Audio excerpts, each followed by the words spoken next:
Good morning student, स्वागत है आप सभी का आज के सेशन में। कैसे हैं बच्चे आप सभी लोग? आई होप सभी लोग बहुत अच्छे होंगे और अच्छे से अपनी तैयारियों को कर रहे होंगे। चलिए स्टार्ट करते हैं आज के सेशन को। देखते हैं कल हमने कौन कौन सी खबरें पढ़ी थी।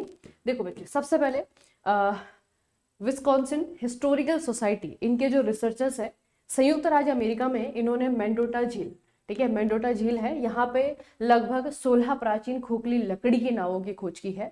और इनके अकॉर्डिंग ये जो झील है ये दुनिया की सबसे पुरानी झील, और जो यहाँ से नावें प्राप्त की गई हैं, लकड़ी की नावें यहाँ पे मिली है, वो दुनिया की सबसे प्राचीन सबसे पुरानी जो है आपकी नावें हैं। ठीक है, तो यहाँ पे सिंपल सा क्वेश्चन आपके लिए बन सकता है कि मेंडोटा झील कौन से देश में है? ये आपके बच्चे अमेरिका में है। ठीक है, उसके बाद में तमिलनाडु सरकार के द्वारा सर्वम एआई, इसके साथ में भारत का पहला संप्रभु आर्टिफिशियल इंटेलिजेंस पार्क स्थापित करने के लिए लगभग 10,000 करोड़ के निवेश जो है इनके द्वारा किया गया है। तो तमिलनाडु में सर्वम एआई बेसिकली आपका क्या है, यहाँ पे आर्टिफिशियल इंटेलिजेंस का पार्क है, जिसमें कि सारी के सारी एआई से रिलेटेड चीजों को मैन्युफैक्चर किया जाएगा, जनरेट किया जाएगा।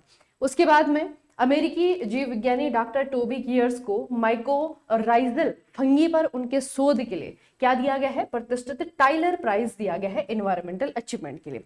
एक स्टैटिक का क्वेश्चन इसमें याद रखना कि टाइलर प्राइज किस में मिलता है, कौन सा फील्ड में मिलता है, और दूसरा ये हमें याद रखना है कि किसे मिला है। तो 2026 में ये डॉक्टर टोबी गियर्स को दिया गया है। ठीक है, उसके बाद में बच्चे अगला है, उत्तराखंड सरकार के द्वारा भारत तिब्बत सीमा पुलिस आईटीबीपी के साथ में समझौता किया गया है स्वस्थ सीमा अभियान चलाने के लिए। तो हेल्दी बॉर्डर अभियान के तहत क्या किया गया है? दोनों के बीच में समझौता हुआ है, और इसमें जो आपका आईटीबीपी होगा, तो आईटीबीपी जितने भी ऐसे विलेजेस हैं, गांव हैं जो कि तिब्बत के साथ में जो बॉर्डर हमारा बनता है, हमारे देश का बनता है, उन बॉर्डर पे जो है, जो लोकेटेड है गांव, उनको जो है बच्चे आपका स्वास्थ्य सेवाएं देगा। ठीक है, तो याद रखना आईटीबीपी और उत्तराखंड की सरकार के बीच में हुआ है।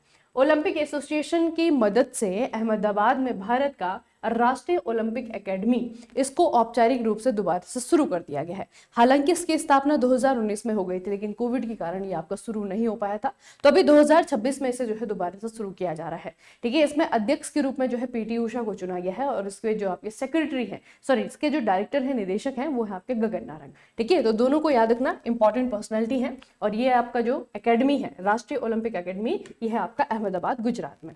उसके बाद में हमने अगली खबर पढ़ी थी, Bharat reserve bank of India RBI ने क्या किया है? एक ओम्बुड्समैन योजना रिवाइज यानी कि संशोधन के बाद ये आपका ओम्बुड्समैन योजना बच्चे इन्होंने लॉन्च की है। 1 जुलाई 2026 से आपकी प्रभावी हो जाएगी हमारे देश में।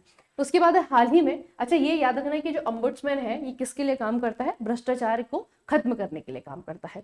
ठीक है, हाल ही में गांधीनगर में गुजरात सरकार और मारुति सुजुकी इंडिया लिमिटेड, इनके बीच में एक निवेश पत्र विनिमय समारोह आयोजित किया गया है। ठीक है, तो ये थोड़ा सा याद रखेंगे कि गांधीनगर में जो है आपका ये हुआ है बच्चे, गुजरात सरकार ने किया है।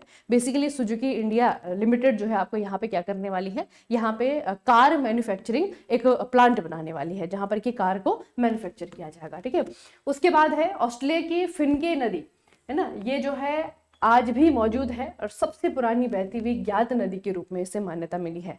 सबसे पुरानी, दुनिया की सबसे पुरानी नदी जो कि आज भी बह रही है, यह है आपकी ऑस्ट्रेलिया में फिनके नदी। उसके बाद में बच्चे हमने पढ़ा, महाराष्ट्र सरकार के द्वारा अरुणोदय नाम का एक राज्यव्यापी सिकल सेल स्क्रीनिंग अभियान चलाया जाएगा। तो बेसिकली इसमें जो आपके सिकल सेल के जो बीमार व्यक्ति हैं, जो आपके मरीज हैं, उनको एक तो पहले बच्चे ये रिकॉग्नाइज किया जाएगा कि कौन कौन से लोग हैं जिनको की बीमारी है, जिनकी एनीमिया जो है, रक्त अल्पता यानी कि खून की कमी, वो सिकल सेल के कारण है। ये स्क्रीनिंग में पता लगाया जाएगा, फिर उनको जो है जो भी उनका उपचार होगा वो उपचार दिया जाएगा। ठीक है, तो ये जो है आपका बच्चे 21 उच्च प्रसार वाले जिलों में जहां पर कि ये होने की ज्यादा संभावना है, वहां पे आपका फ्री में स्क्रीनिंग प्रोग्राम चलाया जा रहा है। नाम है इसका अरुणोदय। ठीक है, याद रखिएगा। चलिए अब आते हैं आज की खबरों पे। सबसे पहला है इंटरनेशनल न्यूज। भारत ने जनवरी 2026 में ईरान में बढ़ते तनाव और विरोध प्रदर्शनों के बीच अपने नागरिकों की सुरक्षित वापसी के लिए ऑपरेशन स्वदेश लॉन्च किया है। ठीक है, सिंपल सा क्वेश्चन बनता है कि ऑपरेशन स्वदेश भारत ने कौन से देश के लिए स्टार्ट किया है और इसके पीछे रीजन क्या है। ठीक है, तो रीजन है कि ईरान में जो है आपका तनाव बढ़ रहा है, जिसके कारण वहां पे रह रहे लोग जो है आपके खतरे में है। तो ऑब्वियस सी बात है, वहां पे इंडियंस भी हैं, तो अपने देशवासियों को यानी कि इंडियंस को वापस लाने के लिए ऑपरेशन स्वदेश चलाया चलाया जा रहा है। पहली विशेष उड़ान 16 जनवरी 2026 को तेहरान से नई दिल्ली तक पहुंची, जिसमें कि दर्जनों भारतीय या फिर नागरिक जो है आपके शामिल हैं। ईरान की अगर हम बात करें तो इसकी राजधानी बचे तेहरान है, मुद्रा इसकी ईरानी रियाल है और राष्ट्रपति यहाँ पे मसूद पेजेश्कियन है। देखिए इतना जो है बेसिक आपको याद रखना है। बाकी ईरान की अगर हम लोकेशन देखेंगे तो ईरान जो है नक्शे पे आपको देखने को मिलेगा, हमारा पड़ोसी देश है पाकिस्तान, इससे इसकी बाउंड्री लगती है, अफगानिस्तान है इससे भी इसकी बाउंड्री लगती है, ऊपर की तरफ जो है तुर्कमेनिस्तान है, यहाँ पे आपका कैस्पियन सी से इसकी बाउंड्री लगती है, यहाँ पे आपका अजरबैजान है, थोड़ा सा आपका आर्मेनिया है, ठीक है, इधर आपका इराक है, ठीक है, और नीचे जो है आपका ये है फारिस की खाड़ी, पर्सियन गल्फ, ठीक है। तो इसकी लोकेशन जो है ईरान की ऐसी है, इसकी जो कैपिटल है वो तेहरान में है, ठीक है, याद रखिएगा। एक जो है एशियन कंट्री है, ठीक है, और यहाँ पे जो संघर्ष बढ़ रहा है उसमें जो भारतीय है, फंसे हुए बेसिकली भारतीय हैं, उनको वापस लाने के लिए हमारी सरकार ने ऑपरेशन चलाया है। उसके बाद है आपका स्टेट बचे आंध्रा में अभी रिसेंटली जो है घटना हुई है, ठीक है। तो आंध्र प्रदेश का जो काकीनाडा जिला है बचे, यहाँ पे पृथ्वीपाडु मंडल स्थित सरलंका गांव में शॉर्ट सर्किट से भीषण आग लगी और इस आग में जो है आपका जो कोंडा रेड्डी जनजाति है बचे, बेसिकली यहाँ से आपका क्वेश्चन बनेगा, ठीक है। कोंडा रेड्डी जनजाति कहाँ पर है, कहाँ पे पाई जाती है, तो आंध्र प्रदेश में पाई जाती है। कोंडा रेड्डी जनजाति के कम से कम जो है आपके 38 फूस के मकान यहाँ पे चल गए ना, तो शॉर्ट सर्किट से आपकी घटना हुई थी, जिसके कारण थोड़ा सा ये आपका चर्चाओं में है कोंडा रेड्डी जनजाति, ठीक है, आपको याद रखना है। कोंडा रेड्डी जनजाति गोदावरी क्षेत्र में पापीकोड़ा पहाड़ी श्रृंखला आंध्र प्रदेश में निवास करने वाले विशेष रूप से संवेदनशील जनजातीय समूह है, यानी कि पीवीटीबी है बच्चे, ठीक है, पीवीटीजी है और उनकी मातृभाषा तेलुगु है, ठीक है, ये थोड़ा सा याद रखिएगा, ठीक है। अब देखिए आंध्र प्रदेश और तेलंगाना के लोग बच्चे मातृभाषा ज्यादातर जो होती है वो तेलुगु ही होती है, ठीक है, यहाँ पे तेलुगु भाषी लोग ही आपको मिलेंगे। तो यहाँ पे जो आपका ये कोंडा रेड्डी जनजाति है आपके पीवीटीजी है, ठीक है। देखो एक होता है आपका शेड्यूल्ड ट्राइब्स, आपको पता है अनुसूचित जनजाति, ठीक है, ये आपके अनुसूचित जनजातियां हैं। इन अनुसूचित जनजातियों में से भी बहुत सारी ट्राइब्स ऐसी हैं जिनको कि पीवीटीजी ग्रुप में रखा गया है। तो बेसिकली पीवीटीजी वो ग्रुप है जो कि बहुत ही ज्यादा संवेदनशील है, ठीक है, बहुत ही ज्यादा वल्नरेबल है, उनको जो है पीवीटीजी ग्रुप में रखा जाता है, जिनको कि ज्यादा संरक्षण की जरूरत है। तो आपको याद रखना है जो कोंडा रेड्डी जनजाति है बच्चे, ये आपके कहाँ पे है, आंध्र प्रदेश में है। अगला है अमेरिका ने हाल ही में बोर्ड ऑफ पीस के संस्थापक कार्यकारी बोर्ड के नियुक्त सदस्यों की एक सूची जारी की है और विश्व बैंक समूह के भारतीय मूल के अध्यक्ष अजय बांगा को भी इसमें शामिल किया गया है। अमेरिकी विदेश मंत्री मार्को रूबियो और को गाजा पुनर्निर्माण के लिए बोर्ड ऑफ पीस में शामिल होने के लिए नामित किया गया है, ठीक है। तो ये बच्चे आपको इंपॉर्टेंट याद रखना है, ये जो है आपके इंडियन ओरिजिन के है ना, इनका नाम है अजय बांगा। इससे पहले जो बच्चे आपके ये विश्व बैंक के अध्यक्ष बने थे, तो ये विश्व बैंक के समूह में जो भारतीय मूल के हैं अजय बांगा, इनको बच्चे यहाँ पे इस एक तरीके से कमेटी में एक तरीके से नॉमिनेट किया गया है, ठीक है, तो नामित किया गया है, आपको याद रखना है। और ये आपका किस चीज के ऊपर है बच्चे, ये जो आपका बोर्ड है या फिर कमेटी है, ये है board of peace for Gaza reconstruction, ठीक है, गाजा के रिकंस्ट्रक्शन के लिए बोर्ड ऑफ पीस है और इस बोर्ड ऑफ पीस में मेंबर के रूप में जो है आपका अजय बांगा को चुना गया है, ठीक है, याद रखना है आपको। अगला है भारत की राष्ट्रपति द्रौपदी मुर्मू के द्वारा केंद्रीय सतर्कता आयोग अधिनियम 2003 के प्रावधानों के तहत प्रवीण वशिष्ठ को केंद्रीय सतर्कता आयोग में सतर्कता आयुक्त के रूप में नियुक्त किया गया है, ठीक है। तो ये है बच्चे हमारा सेंट्रल विजिलेंस कमीशन सीवीसी में जो है आपका केंद्रीय सतर्कता आयोग में सतर्कता आयुक्त के रूप में इनको अपॉइंट किया गया है। अगला है अबू धाबी स्थित एतिहाद एयरवेज को airlineRating.com के द्वारा 2026 के लिए दुनिया की सबसे सुरक्षित पूर्ण सेवा एयरलाइन घोषित किया गया है।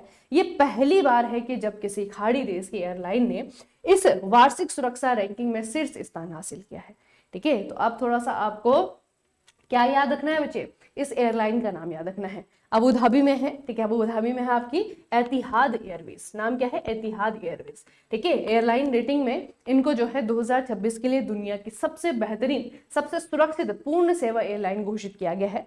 तो ये आपको पूछा जा सकता है कि कौन से देश की है, तो दुबई की है, याद रखना है आपको बच्चे। ये पहली बार है कि किसी खाड़ी देश की एयरलाइन ने इस वार्षिक सुरक्षा रैंकिंग में शीर्ष स्थान हासिल किया है, ठीक है। तो एतिहाद एयरवेज है आपकी यहाँ अबू धाबी में। अगला है बच्चे एक सम्मेलन हमें याद रखना है, भारत विद्युत शिखर सम्मेलन 2026 2026 का भारत विद्युत शिखर सम्मेलन है।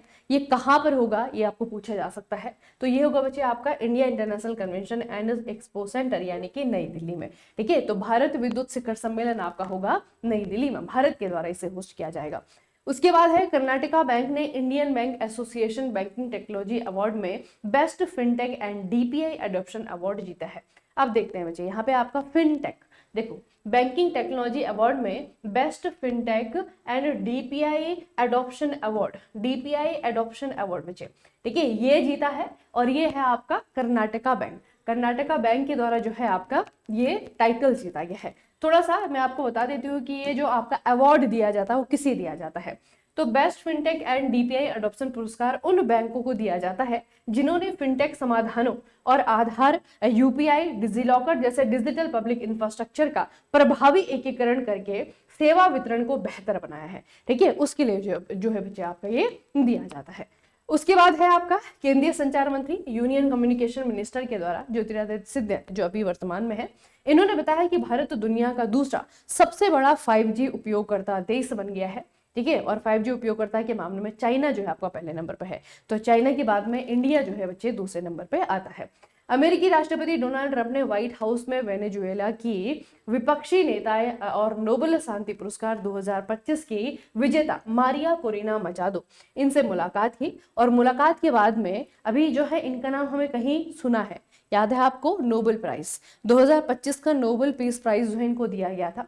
तो ये वेनेजुएला के जो है आपके पूर्व के राष्ट्रपति हैं, ठीक है, तो अभी जो है वर्तमान में यहाँ के विपक्षी नेता हैं, ठीक है। तो इन्होंने क्या किया, डोनाल्ड ट्रंप से जो है इन्होंने एक तरीके से इनसे जो है डोनाल्ड ट्रंप से इन्होंने मुलाकात करी, और मुलाकात में जो है अपना जो नोबेल शांति पुरस्कार है वो जो है इन्होंने अपना जो मेडल है वो डोनाल्ड ट्रंप को भेंट कर दिया, ठीक है। तो ये थोड़ा सा, अब देखो बच्चे, डोनाल्ड ट्रंप कह रहे थे ना कि Nobel Nobel Nobel Nobel Nobel peace prize उनको मिल गया, देखो, ठीक है। तो ये थोड़ा सा याद रखना कि जो मारिया कोरिना मचादो है जो कि 2025 की नोबेल पीस प्राइज की विनर है, उन्होंने अपना जो मेडल है नोबेल शांति पुरस्कार है वो जो है डोनाल्ड ट्रंप को भेंट कर दिया। हालांकि जो नोबेल की कमेटी है, नोबेल कमेटी जो है जो ये अवार्ड देती है, उन्होंने इस चीज़ को एक्सेप्ट नहीं किया ना, उनके अकॉर्डिंग जो है जो जिनको वो विनर बनाएंगे उन्हीं को दिया जाना चाहिए, ठीक है, जिसको वो देंगे वही आपका विजेता है, वही आपके विनर है, ठीक है। तो फिलहाल जो है आपको याद रखना है ना, तो इसके कारण जो है आपको ये चर्चाओं में है बच्चे।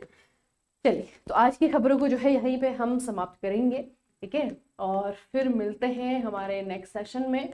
उसके अलावा जो है बच्चे आप लोग पढ़ते रहिए, ठीक है, और आरआरबी के लिए, और जो हमें अभी आरआरबी में जैसे मैंने आपको कहा था कि इसमें जो है आपके रीसेंट करंट भी पूछ रहा है ना, आरआरबी की जो ट्रेंड है नए, तो उसमें जो है आपका रीसेंट पूछ रहा है, तो ये वाले जो आपके न्यूज़ हैं वो भी आपके काम आएंगे, आप भी खुद देख लेना अगर आप देखते हो तो 2025 में भी जो आपके एग्जाम हुए हैं, है ना, जो आरआरबी ने करवाए हैं, वहाँ पे जो है आपका रीसेंट करंट भी पूछे हैं, ठीक है। तो ये अगर आप पढ़ते हैं तो आपका नुकसान नहीं होगा, है ना। तो चलिए आज के सेशन को हम यहीं पे समाप्त करते हैं, मिलेंगे फिर नेक्स्ट सेशन में, तब तक के लिए पढ़ते रहिए, बढ़ते रहिए, अपना खूब सारा ख्याल रखिएगा। आप सभी का बहुत बहुत धन्यवाद।